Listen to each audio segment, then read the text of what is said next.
Want first place, come play with me. You want second place, go somewhere else. It was better later. It was an everyday process.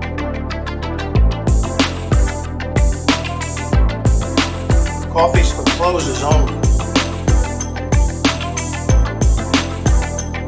You're listening to the Morey Health Podcast.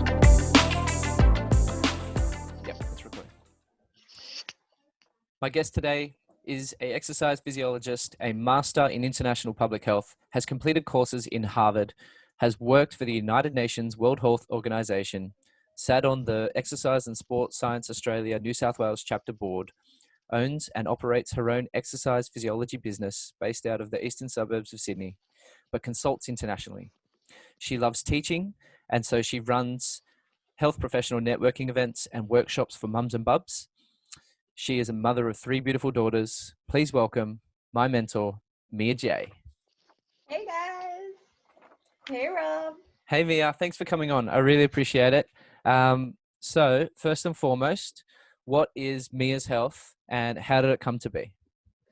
So I guess it all started back in the university days at the University of New South Wales. And I guess I was just inspired by working with clients with autism and working in the clinic, in the lifestyle clinic. And so then as soon as uni was over, we started working with individuals a lot with autism, with mental health issues. And we do chronic disease management and exercise prescription for those people, and we really help them. And I absolutely love the team that works with me as health. So everyone has lots of enthusiasm, lots of intelligence. Integrity is one of the main things that we have with our staff. Lots of great communication, dedication, and so our clients really reap the benefits of all these amazing assets from our employees. 100%. And so full disclosures for those that don't know and whatnot, I work for Mia's Health and have been for the last year now, which has been a wonderful journey. And she has exposed me to some of the most amazing people. And at the same time, she has actually taught me a wealth of knowledge that I am forever grateful for. So thank you so much for everything that you've done for me. And I know all the different people that we see along the way that we go and treat, they are incredibly grateful.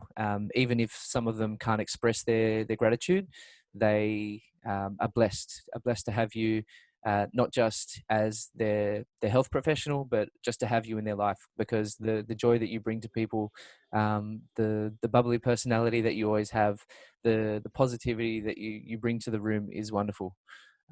So thank you so much. Oh, we've got a visitor. Hello. This is adorable. I can't hear you because it's on the Oh. thing. Okay. Can you hear Rob? Say hi, Rob. Hey. This is Millabella. So this is the oldest of the 3. This is my beautiful daughter, who is 5 years old, and she's the eldest. Oh, did you get dressed up for this? Yeah, no, I always look this good. Fantastic. So I just wanted to talk about some of the clients, I guess, that we work with and sort of some of the interest areas that we do. So you were talking about autism and special needs and getting into that sort of thing.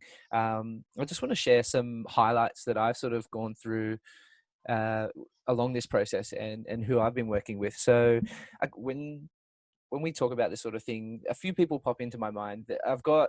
You know, you're not supposed to have favorites, but you can't help yourself sometimes. And so for me, I've got a few, and the number one that make those connections. yeah. The one that pops in 100%. So, I mean, it's a privilege working with these people, right? So it really, you get to make a difference in their lives, and not many people get that opportunity. So really, you're the privileged one, not them. And yeah, it fills you with joy when you know that you're making a difference in someone else's life. So it's pretty awesome. Tell me, you're about to say who, well, I guess confidentiality. So I guess case-based study, who has been the greatest highlight? Okay, so I've got a gentleman that I've been working with for a long time, and every time that I rock up to their place, because we do the home-based visits, um, so every time I rock up to their place, it is like I'm the best friend that has been long lost, and he hasn't seen me in forever, and just they want me to be around. They just love me. They turn up. They're just so excited to see me. Doesn't stop talking the entire session, and it's just I just feel so welcome every time I turned up, and it's fantastic. And with this particular person, because of their disability, they've kind of been told that they can't do much sport throughout their life, which is pretty disappointing. And hopefully I can make a change in that, because this person absolutely loves the Roosters and loves rugby league. And it would break my heart if they never got the opportunity to step on a footy field to actually be a part of the game that they love so much. So we've been working on some skills for them specifically to get them up to scratch so they could actually join in the New South Wales Physical Disabilities League. So hopefully that's not too far off. I know with COVID restrictions going on and whatnot, it's put everything to a halt sporting wise, and it's slowed down some of the stuff that we're doing as well, which is pretty upsetting, especially because all these patients, they actually need the help. They need us out there, and yeah, it's disappointing for all. So we'll be making up for lost time once it's all over and restrictions are lifted. But yeah, in the interim, we can plan and we'll get there. So yeah, that's probably my number one.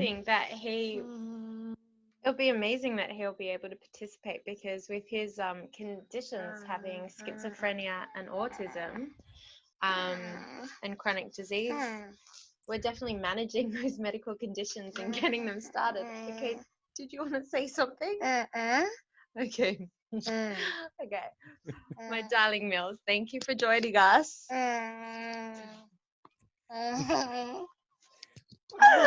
Okay, the beauties of having children at home, that they could participate in our beautiful podcast. Thanks for coming on. Is she gonna?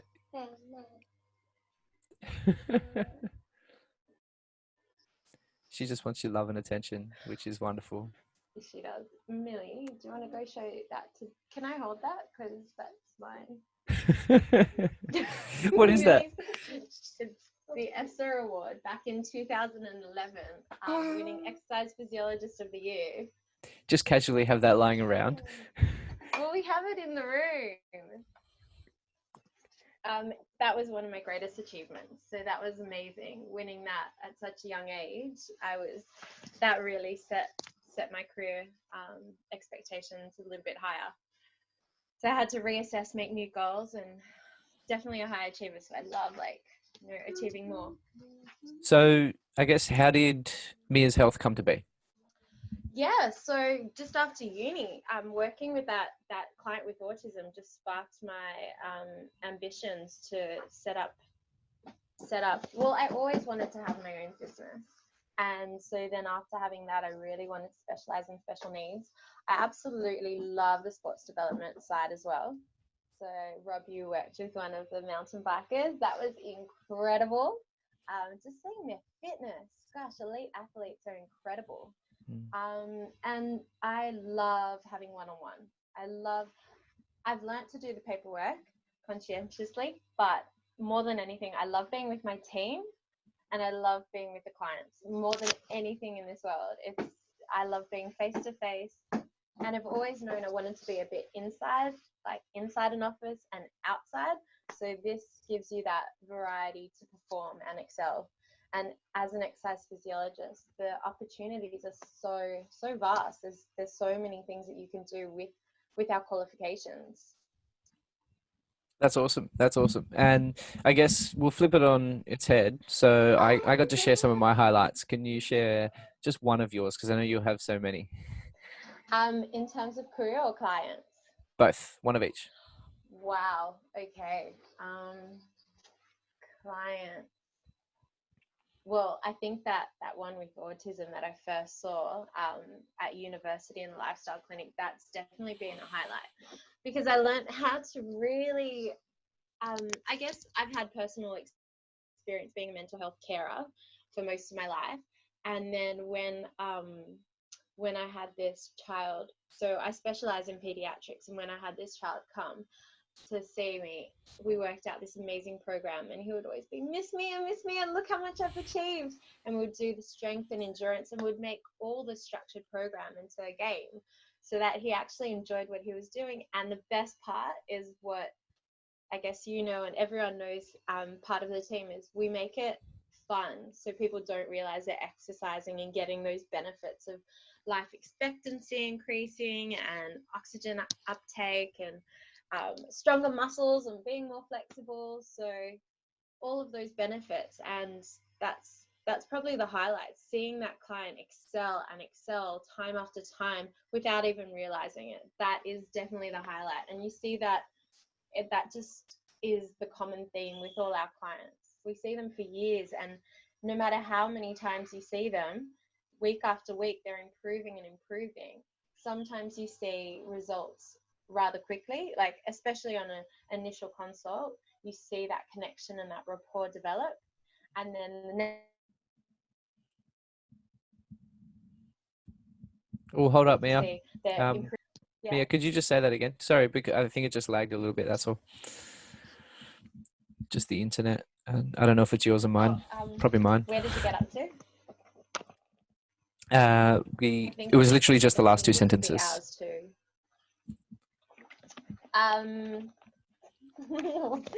What was the last bit you heard? It was we were talking about the sort of strength to strengths on a week-to-week basis that we get from initial consultations that we build rapport and then going forward.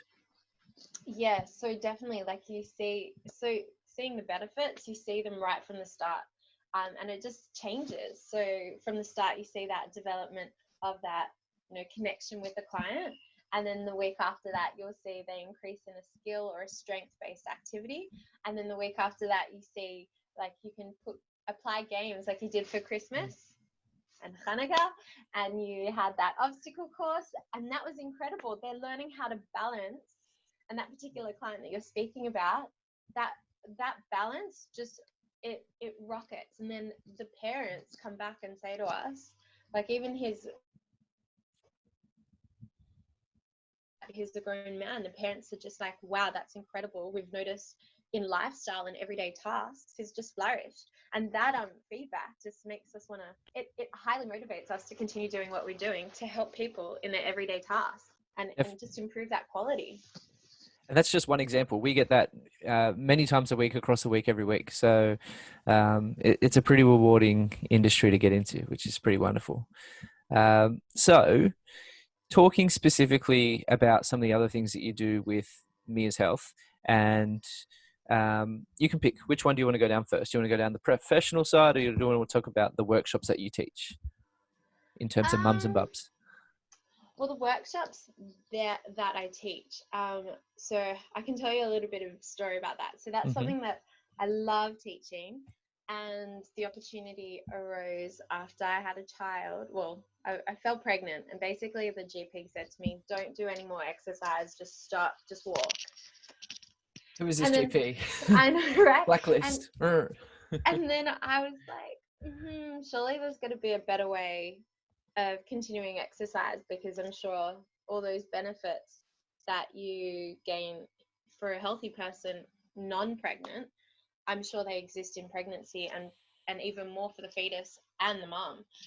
And I delved into that. I got all these experts in my first conference, 2015. I got all these highlighted experts to present, and I just immersed myself in this field and learnt as much as I could. And I was teaching health professionals and doctors, and just telling them the exercise guidelines that yes, you can exercise for a healthy pregnancy. You can exercise as much as you were doing. And then there's just a few changes depending on the trimester and how the mom's feeling. And the most important message was just to listen to your own body and listen to your internal instincts, always listening to your body. So yeah, I love teaching, and so I developed a course. I did all the content. That was really fun, looking into to back every little bit of evidence to make sure that it was all scientific. That's awesome. That is awesome. And so if someone wanted to come to one of your courses, I mean, we're not running any virtually at the moment, are we? We Well, do? there's a couple of people in Perth that really want to do it. So we've been all around Australia now, and now we can do it. We can offer it online, and then we just want we'll just need to market it. Right. So if anyone wanted to check that out, and anyone wanted some exercise physiology services in Sydney, primarily around Eastern Suburbs, but, you know, not restricted to. So, you know, we've got people around, which is great. Where is the best place to get in touch with yourself and the business? Great questions. miashealth.com, where dreams become reality. Hey. And my phone number, 0402 629 776.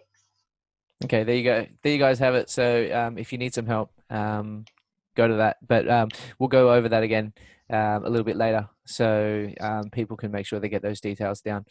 And of course, you're on Facebook and on LinkedIn and Instagram. Probably some of the Instagram stuff is some of the best. Some of it is tailored towards your practicing side. Some of it's tailored towards sharing just your experiences in life and just the wonderful person that you are. So that's all out there for everyone to connect with as well. So, all right. You seem to have a knack for coming across some very special, very unique opportunities within our industry that most people aren't even aware of. How did you get yourself involved in working for the World Health Organization over in Geneva? So I remember sitting in a year 7 class with Mr. Buchanan, my PE teacher, and talking about Shout health out. policy.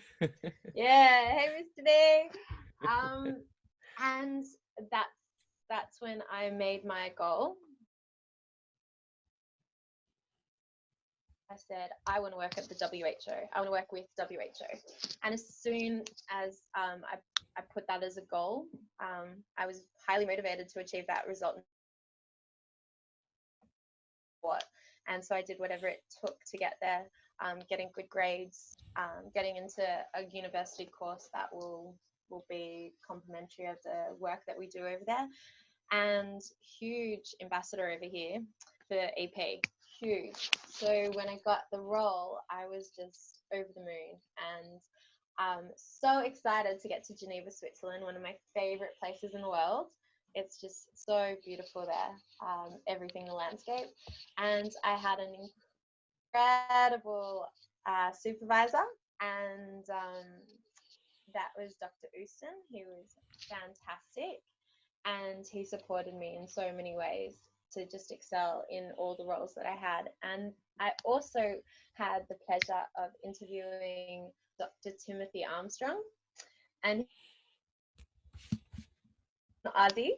So it was really cool to go into another Australian ambassador's office, and he was wonderful, and he was fantastic to see how he works over there. And I think he over the years, so I was there back in 2011, and over the years he's excelled role after role. So I think he became the assistant to the Director General. He is a sprinter as well, so he was always running, but which was also quite exciting to see his own, I guess, experience with sport and health with being. And what sort of projects were you working on while you were there? Okay, so as I mean, I know the answer, but for the purpose of the audience. Yeah, as an exercise physiologist, like I said, in UNSW, in my undergrad, I loved pediatrics. And there was a special program that Dr. Timothy Armstrong was working on, and that was a questionnaire for health for children, and the questionnaires that we send out to all the schools and all the kids around the world, especially in Africa and developing countries. And with my experience working in ESSA right from the start in Exercise Sport Science Australia, and we used to do a lot, I guess, for the New South Wales chapter, and I started as secretary. So I was really fast at writing notes of meetings. So that was my very first, my favorite role there was working under Timothy Armstrong in a world leaders meeting. So we had, I think there was 10 or 12 of us in one room talking about what we should put in the World Health Questionnaire. And I was typing up the meeting notes, which was awesome. I loved being on top of that. And then I also had the opportunity to give my own professional experiences and what I thought would be most appropriate for the nutritional questions, weight management, because in developing countries you see the double burden of malnutrition and obesity. So it was really, it felt quite fulfilling to be able to actually give experience as an exercise physiologist into these meetings. And then the second task that I had that was very interesting was the International Classification of Diseases, and we started the International Classification of Functioning, Disability and Health. And that was just phenomenal. And that was with Dr. Euston. That's awesome, and that's a pretty special gig that not many people would have the courage to actually take up and move overseas to go and do. But it sounds like you've lived out your lifelong dream in one project, which is fantastic, and I'm jealous. So you can do it too. Don't worry. Be inspired. Not envious, not jealous. Be inspired and do it too. It was amazing, and we made lifelong friends. I can tell you in that gig, lifelong friends, because I had the opportunity to become so when you're there's lots of internships. So I had my internship and I was a vice president with my friend Sarah, and she was president, and we worked together and we had weekly meetings and we did things for vice president of the World Health Organization interns. who established that? Sorry, from that we actually, pardon? Who established that? Oh, we didn't establish that one. That one was running, but we established the Geneva Interns Association, and that was with all the United Nations organizations in Geneva, and that was incredible. That was phenomenal. And so, what were you guys doing on those sort of things? So for the WHO interns, we would regularly meet, discuss, educate, have professional development opportunities. And for the Geneva Interns Association, we made that rather official. And the interns at the moment that are running it, they achieved really cool things for internships to be paid. Wow, that's amazing. I'm not sure right now if all of them are paid, but they definitely won a lot of rights there, which was incredible. Yeah, that's awesome. And you paved the pathway for that, which is fantastic. And I mean, you've taken that experience and you've brought it back here to Australia, and you've developed something called the professional. I'm going to butcher this, aren't I? No, Health Professionals Network. Health Professionals Network. We got it. Yeah. There we go. Yeah. So you've developed that, and go. In Geneva, we had to organize. We would have hundreds and hundreds of people, maybe like 600 people at events, where we would have to organize the drinks and things like that. So we would go, my friend, Dr. Tiago Tomazi, him and I would go to different restaurants and places where we can fit so many people and organize deals where the participants that were attending could get discounts on their drinks. And that would just be a networking for all United Nations interns to come. So I basically mimicked that on a smaller scale in Australia, um, and had all health professionals and friends come to networking events. And I'm looking forward to the next one, which I want to organize post COVID, which is going to be a paint and sip class.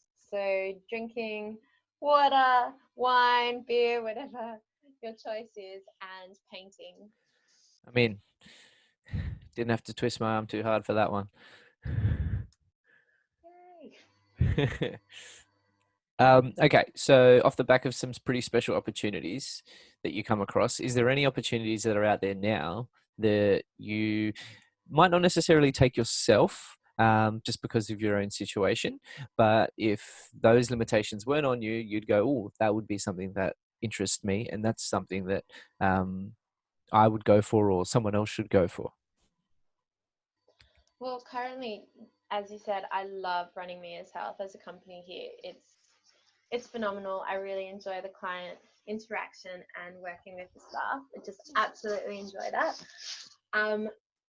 But I also would encourage other exercise physiologists and health professionals to apply for jobs that are overseas. It's just an insightful experience, very enlightening to help other people in the world. In Australia, we're so lucky for the position that we are with the healthcare and Medicare. We have amazing opportunities, and with the knowledge and qualifications that we have, we can help others around the world. And there are so many jobs. So one of my dream jobs, shall I say, would be to work with the SPC in Fiji, and they look after all the Pacific Islands and the health. And there is a job currently going there that would really suit an exercise physiologist. And there are so many other opportunities. I see frequently ones in Philippines and Malaysia. There's many jobs always happening. So you can check out jobs on the United Nations website or the World Health Organization website, and find roles that you feel suited for, and then apply your mind and your heart and strive for it. If that's what you dream of, then there's no stopping you. If you want it, you can go and get it. If there's jobs available and there's people that match those jobs, and you can apply for them. Yeah, so just if you're looking for those jobs, we're going to go to the United Nations World Health Organization website. And yeah, and often I will post them on the Health Professionals Network or onto the ESSA chapter's websites. so for those looking to get onto the Health Professionals Network, search it up on Facebook. You shouldn't be able to miss it. There's 1,000 odd people already there. So come join us. It'd be great to have you. Okay, so similar situation. Back in 2015, somewhere around there, you were sitting on the board, if not the chair, if I'm not mistaken, of the New South Wales chapter of Exercise and Sport Science Australia, which is our governing body for our industry. How did you get yourself caught up with that? And what were you doing? And would you recommend it for someone else? Yeah, absolutely. So as soon as I finished uni in 2009, I was definitely an ambassador for exercise physiologists, and I was in touch with the CEO of ESSA, who is still currently the CEO now. That's Anita, and we connected, and I guess I've just never imagined not being part of the advocacy of exercise physiologists. And so I joined up, and I was just volunteering my time, a lot of time. It takes a lot of time, really, really it does. We were organizing events, professional developments, the annual general meetings. I started out as a volunteer, as secretary, and then worked my way up to doing the chair position, which was fantastic. It was really great to chair a meeting and develop those experiences. So you develop professionally, as well as helping the association and other exercise physiologists to gain more work, so employment opportunities, and just the various things that we do to make more recognition of what we do and how we can help other people. I definitely feel if you have the charisma and the intelligence and enthusiasm and the time to dedicate to this role, I highly recommend doing it. Right. And that's not a paid role. That was purely volunteer role, right? But at the same time, you're establishing yourself within the industry, and you're giving back to the industry, which is already giving you so much. So, I Yeah, mean, absolutely. it's a pretty special position to be in and to put yourself in. And You make then, new friends too. yeah, yeah. And then you could do that not just at a state level, you could also go to the national level as well. Is that a So you possibility? work as a chair, you work with national office a lot. So you're representing ESSA, and so you work with them. They offer that support. So we had quite a number of people helping us. So Belinda, we had marketing helping us. We had professional development helping us. We had Anita helping too. And yeah, it's a wonderful experience. And if someone wanted to get themselves, I guess, involved in that sort of thing, what do they just turn up to the next general meeting? They totally can, or just give Anita a call and let her know your enthusiasm. And yeah, or the state chapter chair at the moment is John Stevens. He's located on, I think, the Central Coast. And he's just coming. He's awesome. He's intelligent and fun. And yeah, you can say that Mia recommended you, especially you, Robbie. You totally could be part of it. I've got enough on my plate at the moment, but I can imagine. potentially not too long in the future. I'm considering it. So we'll see. We'll see how we go. You could But even I'll apply for the APA. I'm sure APA has something similar. yeah, because I'm doing both. I mean, I'm already an exercise physiologist, and I'm applying for my master's, my doctor of physiotherapy over at Macquarie, and I could potentially be on So both. proud of you. Absolutely. Okay, Yeah. that's what better multidisciplinary approach would you like? Like that is incredible that you can draw insights from your qualifications for both industries. Mm. I mean, real talk here. So I've had some people come up to me from both sides of the pitch, from an EP perspective and from a physio perspective. Some thinking that we are bound to merge within the next decade, and some thinking that we are forever going to be in a divide, and that we have our own place. Now, I know where I sit on the side, um, but I was wondering what Tell was your me. perspective on that? I don't think we'll be merging. I can't see us merging. I definitely see us being best friends and partners in work Mm. because we complement each other. I mean, 4 years of studying ex-phys, and then if you want to become a master in physiotherapy, you have to do another 2 years, if I'm not mistaken. Mm. There is a lot to learn, but we learn different things. They're similar but different, and then you see that at the end, I guess, as well. At the end result is working with clients who either go to see a physio or an EP, and you can join them together because they both have their own skill set that can help make our lives that little bit better. I guess I'd be interested to hear, what do you see as a main difference in both university, tertiary levels, but also when you see them in the practicum? What skill sets do you see are, I guess, vastly different? Because we know they're similar, but what do you see vastly different? Okay. Vastly different. Right. So, I mean, my perspective, of course, I've got my own biases from my own journey, and I'm very happy with my journey. So, I'm going to advocate for where I went and what I did. So, I would say in both industries, in both physio and EP, is that they both need a base understanding in the basic science, not just on how the body works, but science in general. And then we go into how the body works in terms of anatomy, physiology, biochemistry, and then we can get into the nitty gritty of the how exercise affects the body in what we would call a healthy or typical person, and then we apply that to a disease population or a specific case scenario.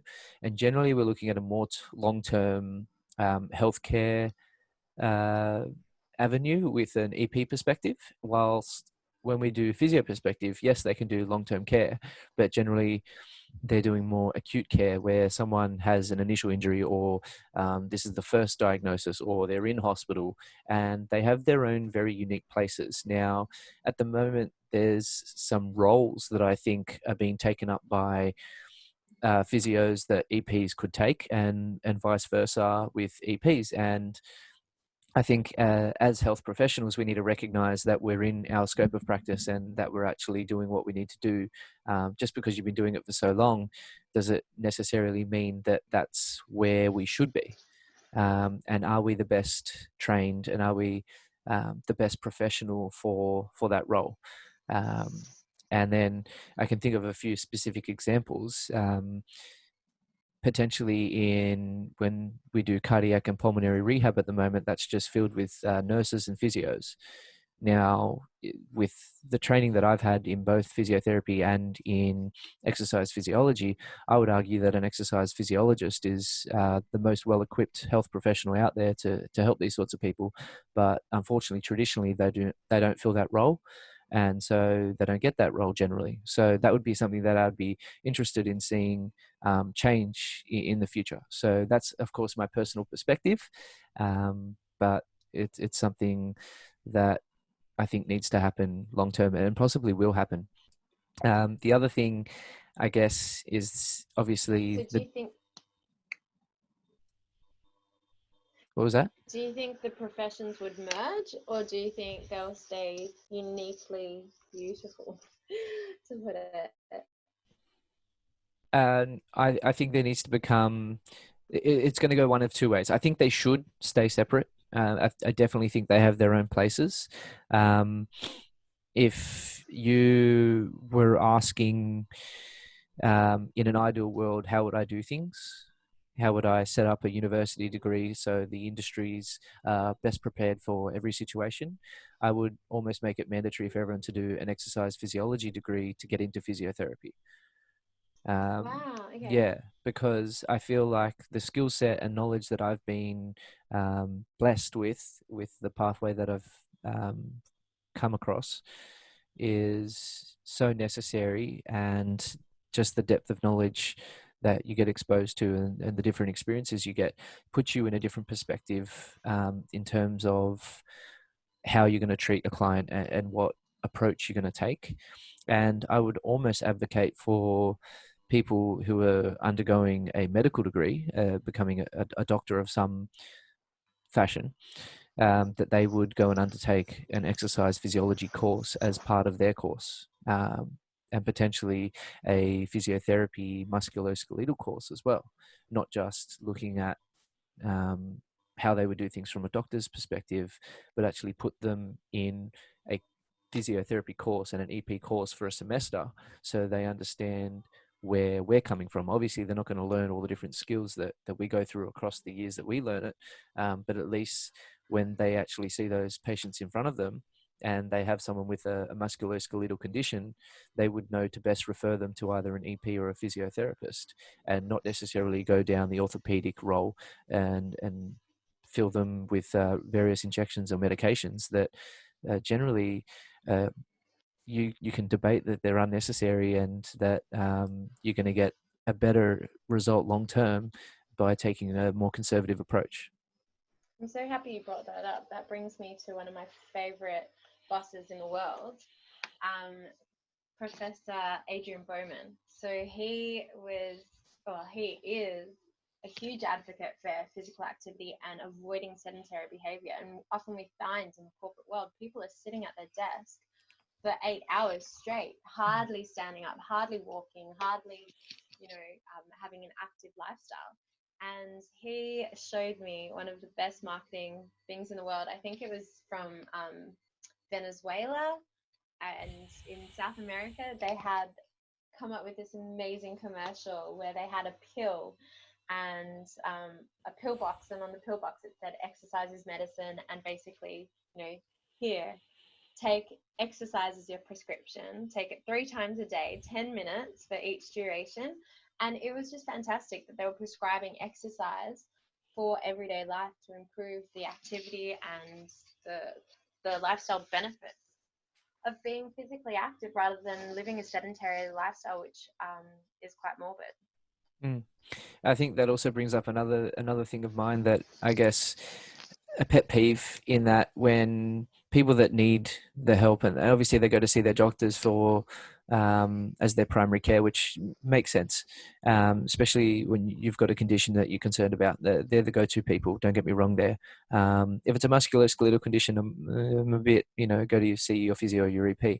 But in terms of a chronic health condition that you're worried about, where people get told, oh, let's try this medication, see how you go, blah, blah, blah. Long term down the track, they think that the medication is going to solve their problem, when really it's just masking the issues. And they're not actually addressing the problem head on. They're not actually addressing the problem at its cause. I would love to see more GPs and more doctors, I guess, advocating and promoting doing complete lifestyle behavior change programs, which I guess exercise physiologists are best suited for implementing and organizing, for them to actually not just take a pill and hope for the best, but actually do something about it and take that long-term action where they're actually going to get to the root of the cause and really treat the problem at hand.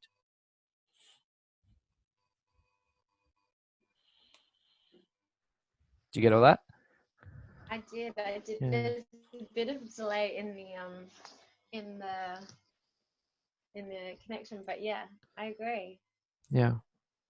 So Maybe we can start advocating for the GPs and helping them enhance their skill sets with understanding mm, exactly what EPs do. In my career, I've definitely seen a lot of the recognition be promoted. So people are actually understanding what we're doing. And just last week, I had someone call looking for an exercise physiologist, and I'm like, oh my gosh, how did you hear about us? Like, it was phenomenal to start knowing that it's becoming a household name. People are like, okay, I need an EP. I need someone to help me. And it was actually a young lady looking for her parents, because during COVID, they've been in quarantine and they haven't been looking after their strength, and they need a falls prevention program. Yep. So it's quite, yeah, it makes me really proud to see the work that ESTA have done to help promote exercise physiologists. They've done an amazing, wonderful job, and there is a lot of potential, and there's a lot more to do, but they've done a fantastic job in doing that. And I mean, the industry's only been around since 2007. Is that right? I think people used to be called something different. It has been around longer, but I think it definitely was not recognized to the capacity that it is at the moment. And I think that we can definitely grow a lot more. And I mean, a lot of people don't even know that it's covered by Medicare, in the same way that a physiotherapist or an occupational therapist or a dietitian, speech pathologist, they're all covered under Medicare, under the My Healthcare plan when you go see a GP. So, I mean, once we started to develop those avenues of the industry becoming recognized among its peers, that was quite great. Now, one thing, because you have been there and I guess maybe you have some insider knowledge, what's your perspective on being a part of APRA compared to the national health organizations with Australia? Because there's two different avenues. There's the independent bodies, and then there's the government overseen bodies in terms of ESSA and physiotherapy. So physiotherapy is with APRA, which is the government body, and then ESSA is an independent body. What do you think the benefits for and against are? Sorry, I put you on the spot here with this one. I know. I wish we could be part of APRA. Exercise physiologists are deemed that they won't accept EPs to be part of membership of APRA, which I feel if we were part of the membership, it would open more employment opportunities for us. Unfortunately, we're not. And I think it's a bit of a loss. I think it would be nice to have that option, and it would be nice to continue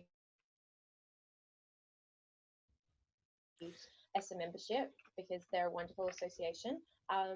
But it would be nice to be invited to join APRA. Do you see, well, what are the reasons that I guess that you're aware of that they're proposing? And then do you see things changing in the future? Because I guess my perspective is that nationwide, there's an ongoing changing perspective that we are necessary and needed, and potentially there's a move towards becoming APRA accredited. I think that would be wonderful. If the opportunity arises, that would be brilliant. I also would love to foresee in the future collaboration with EPs all around the world, because the world is quite a small place, and we're seeing that it's even smaller than we imagined with this coronavirus issue. I absolutely admire everything that the Canadian health professionals put together as resources for Canadians. Their resources are just incredible. So imagine if we collaborated with them. Imagine if we collaborated with worldwide. Like, I think we need to make a worldwide organization for exercise physiologists, especially America. We're called something else. We're not, an exercise physiologist is not a university qualified professional over there. It doesn't exist. The role doesn't exist. It's actually a different name. More closer to an occupational therapist over there, their equivalent there. So it would be really good to foresee in the future, not just a national organization that joins all health professionals, allied health professionals like APRA, but and including EPs there, but to see something, a global thing with EPs. And I don't think that's hard to organize. Maybe you and I can pull some strings and get something together. As a working mum and someone It would running be their when you have more business, time. let's just add it onto the pile. Let's do it. Why Why not? not? Look, if Why it's a not? dream, let's make it reality. That's my motto. Our dream. Maybe we can make our dreams reality. Oh, we got another visitor, do we? We do. Yes. We do, but this Oh, one can't talk. hubby. Oh, Hi. do you want to give me Ali? It's okay. That's all right. She crawled into the room. That was really cute. Oh. It was youngest. That was a baby, yeah. Ali. Yeah. Okay. Another thing. How are you across so many things? You also do corporate health, and I guess corporate health work and corporate health assessments. What got you into that, and sort of what are we doing on that front at the moment? So with our qualifications, we can excel around health. And so it's basically one cover: health. You've got health, you're promoting health and well-being and lifestyle. So within that, there's various people that need our help. Corporate health was something that I started right after uni. And so I did pediatrics and at the same time corporate health. So going into companies and doing their health assessments. And I found that I was really good at it, really quick, really fast, and able to develop a rapport with the people that needed it the most so I could spend more time with them. So often you see on a high level, the CEOs that come to see us, they are usually on top. They're fit, they're healthy, they have to be. Because if you are not if you're not at your optimal performance with your health, then how can you lead like $1 billion, like these organizations that are just phenomenal? So what we found were the CEOs were really healthy, really well. They come in, they get their blood pressure, their health cholesterol, their blood glucose levels. They're like tick, tick, tick. And more often than not, they're so healthy. And then they can continue on in their day knowing and having that reassurance they're healthy. We found that the people that were out in the suburbs for corporate health, you'd come in, do a quick screening with them, and then you would see, okay, there's more problems there.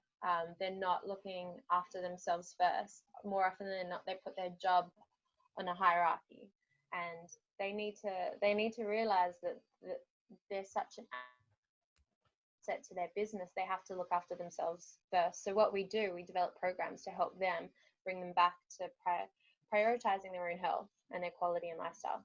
So it's the same, everything that we do is basically the same foundations, and it's just applied differently to the different clientele that we have. So whether you're a corporate health that needs workshops to encourage and motivate employees to be healthy, or whether you are an individual with physical disabilities or special needs rather, or seniors that want to develop fall prevention programs to keep them as physically fit as possible, it's the same foundations as we've learned in our tertiary qualifications. It's obviously not just applying it to the different condition, but I guess the main thing that we do is that we're treating the person first, and we need to take into consideration where they're at in their circumstances, and then meet them halfway, and then get them along the right path to best treat their conditions. And definitely the biggest highlight here is just connecting with their culture, connecting with them. I can speak so many languages, counting to 10, just because we find these ways to connect with our clients and have fun with them. It's something that's so enjoyable to do, and see the benefits is that, the results are just, that's the personal feedback motivating you to continue doing what you're doing, and continuing to learn about new things and help the clients as much as possible.